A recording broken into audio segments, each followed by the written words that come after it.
በስመ አብ ወወልድ ወመንፈስ ቅዱስ አሐዱ አምላክ አሜን። በስመ አብ ወወልድ ወመንፈስ ቅዱስ አሐዱ አምላክ አሜን። በስመ አብ ወወልድ ወመንፈስ ቅዱስ አሐዱ አምላክ አሜን። ሰላም ሰላም ስድራ ለእግዚአብሔር ከመይ ትብሉ ከመይ ተምስዩ ከመይ ትኾኑ ታሪክ ጽድቅት ቅድስት ኢላርያ ናይዛ ቅድስት አዶ አባ ናይ ግብፂ ንጉስ ኮይኑ ዘይኮነ ዘይኑን ይበሃል። በሃይማኖቱ ኣዝዩ ምስጉን ነበረ። እንተኾነ ብዝኾነ ብዘይካ ክልተ ኣዋልድ ወዲ ኣይወለድን። ኣብ ርእሲ ሞሓደን እውን ቅድስቲ ኢላርያ ብንጽህና ምንኩስና ምንባር ስለዝፈተወት ምእንታ ከይፈለጣ ናይ ሰብኣያ ክዳን ተኸዲና ካብ ናይ ግብፂ ገዳማት ኣስቄጣስ ናብ ዝተባህለ ገዳም ከደት። ኣብኡ ድማ ኣባ ባማ ዝተባህለ ዓብይ ጻዲቅ ረኸበት እሞ ሓሳባን ታሪኻን ገለጸትሉ። ንሱ ግና ነቲ ዝነበረቶ ታሪክ ህይወት ምዕቃብ ን15 ዓመት ዝኣክል ተረዲኡ። እዚ 15 ዓመት እዚ ድማ ብገድልን ጾምን ጸሎትን ምስ ጾመ ኣብ በዓልቲ ኮይና ተሕልፎ ነበረት። እቶም ኣብቲ ገዳም ዝነበሩ መነኮሳት ሰበይቲ ምዃና ስለ ዘይፈልጡ ጭሕሚ ብዘይምርኣዮም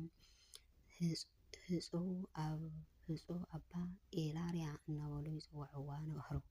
ከምኡውን እታ ኣብ ገዛ ዝተረፈት ሓንቲ ሓብታ ጋኔን ተጸቢያ እሞ ጽኑዕ ሕማም ሓመመት። ኣብኡ ንመሕከሚኣ ብዙሕ መጻኢ ገበረላ። እንተኾነ ግና እዞም ዝተፈላለዩ ሓኻይም ክፍውስዋ ኣይከኣሉን። ማሕዋይ ምስ ኣበየት እቶም ኣማኸርቲ ናብ ገዳም ኣስቄጥዮስ ወሲዱ ማይ ጸሎት ክሕጽቡ ኣማኸርዋ። ኣብኡ ድማ ዝኣክል ስንቅን ወታደራትን ኣሰንዩ ናብ ገዳም ኣስቄጦስ ለኣኻ።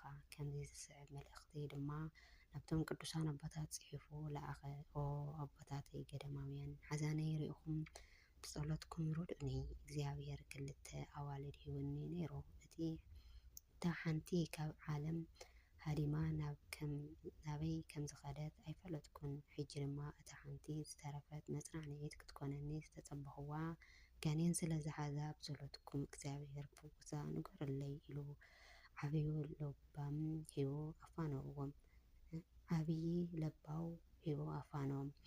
እቶም ገዳማውያን ኣቦታት ድማ ንብዙሕ መዓልትታት ብማይ ጸሎትን እናገበሩ እንትጽዕሩ ክትሓዊ ኣይከኣለትን። እንተኾነ ግና እቲ ኣብኣ ሓዲሩ ዝነበረ ጋኔን ብዘይካ ኢላርያ ዘውፀኒ የለን ብምባል ዓው ኢሉ ጫደረ። ንሳቶም ድማ ንኢላርያ ፀዊዖም ኪዲ እዛ ቆልዓ ጋኔን ሒዝዋ ስለ ዘሎ ጸሎት ግበርላ በልዋ። ንሱ ግን ነገርዚ ክገብር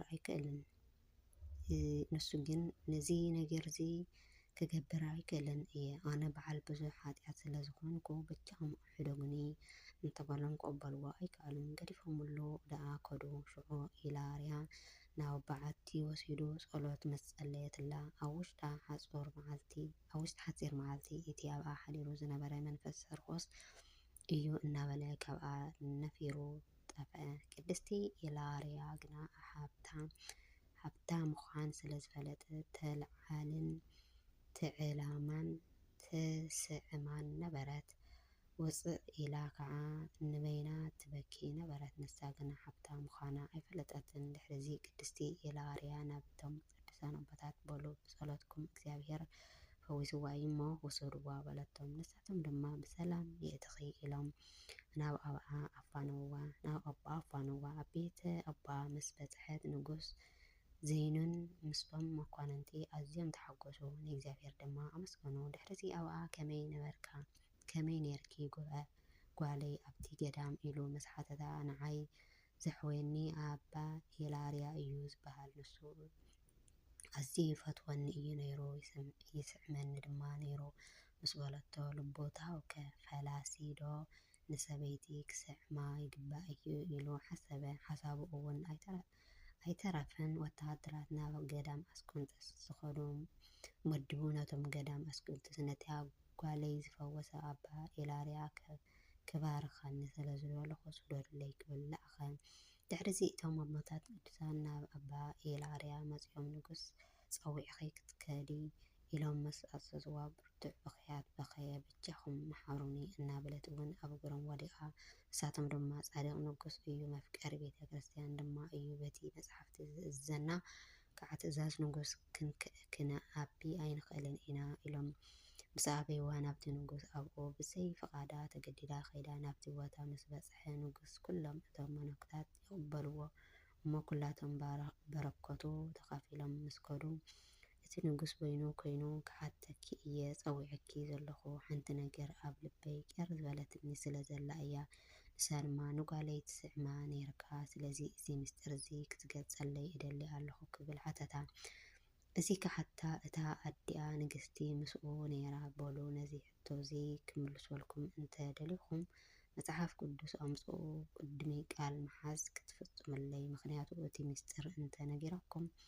ምስራሕ ክትኮልኡኒ ምስ በለቶም ኩሉ ፈጺሞም በሉ ኣነ ጓልኩም ኤላርያ እየ ኢላ ካብ ገዝኣ ዝወፀትሉ ዕለትን እዋናን ክዳውንታን ኣወዳት ከም ዝተኸደነትን ካሊእ እውን ነሳቶም ዝፈልጥዎ ምስጢር ምስ ነገረቶም ንጉስ ነገስታት ዓው ብዝብል ድምፂ የእዊ ኩሎም እቶም ቤተ መንግስቱ በኸዩ ሕጂ ኣይንገድፈክን ኢና ምሳና ኢኸ ትኾኒ ኢሎም ኣበይዋ ንሳ ግና እታ ዝመሓልኩምለይ ይዘክሩ ኢላቶም ድሕሪ ብዙሕ ለመና 40 መዓልቲ ምስኣቶም ጸኒሓ ናብታ ህይወታ ቅዱሳን ገዳም እስክንድስያ ተመለሰት። ኣብዚ ግዜ እዚ ዘይኮነ ንጉስ ኣብኣ ቦታ ፍቕሪ ኣምላኽ ኣብ ልዕሊ ንሱ ቅድስቲ ኢላርያ ሓዲርዎ ዘሎ መንፈስ ቅዱስ ተመሲጡ ነቶም ገዳም ኣስቀደስ ዝደልይዎ ክህቦም ኩሎም ኣብ ምድሪ ግብፂ ዘለዉ ድማ ኣሕዋት ዓመት ግብሪ ንገዳም ኣስቀንጤስ ክገብረሎም ኣዘዘ። እቶም መነኮሳት ድማ ተሓገሱ። ኣብ ደብረ ኣባ መቅሬስ ብ900 ኣብያተ ክርስቲያን ኣብ ደብረ ኣባ ዮሃንስ 700 ኣብያተ ክርስቲያን ኣብ ደብረ ኣባ ባስዮስ 500 ኣብያተ ክርስቲያን ኣብ ደብረ ኣባ ሙሴ 300 ኣብያተ ክርስቲያናት ሃነጹ። ቅድስቲ ኢላርያ ምስ ወለዳ ድሕሪ ምርካብ 5 ዓመት ጸኒሓ ሙሉእ ቃል ኪዳን ካብ ኣምላኽ ተዋሂብዋ በዛ ቅድስቲ ዕለት እዚ ናብ ኣዴና ቅድስቲ ድንግል ማርያም ዕረፍታ ተጸዊዓ ናብታ ዘይሓልፍ መንግስተ ሰማያት ንጉስ ወራሲት ኮነት። ዕረፍቲ ቅድስቲ ኢላርያ ኣስቶሬ ማርያም ጥሪ 21 ስንክሳር ይሕብረና። ሰላም ለእንግዳእኪ ገዳመ አስቄጦስ ሩቀ ትረሲተ አቡኪ ንጉስ እንዘ ታስተማስሊ አጸቀ ኢላርያ ህሪተ ብዙሃት ፈጽም ጽህቀ ለወለተ ሃይማኖት እንተ ትተለኪ ጽድቀ ከመት ሰይጣ ስቀ ወሃብክያ ወርቀ። ወስብሐት ለእግዚአብሔር ወለወላዲቱ ድንግል ወለመስቀሉ ክቡር።